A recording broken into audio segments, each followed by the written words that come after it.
kids, today let's learn how to write capital E in cursive.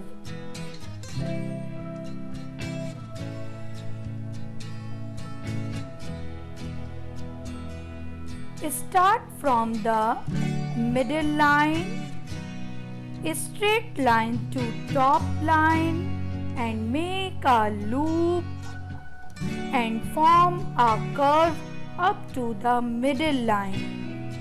From the point of the middle line, make another curve up to the baseline.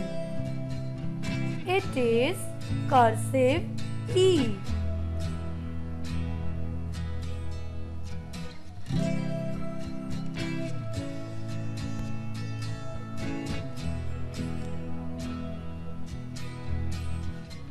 One more time. Start from the middle line,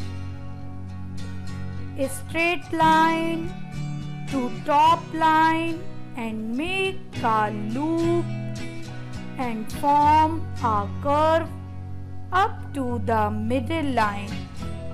From the point of the middle line, make another curve up to the baseline. Please like and subscribe Kid Guru for more videos.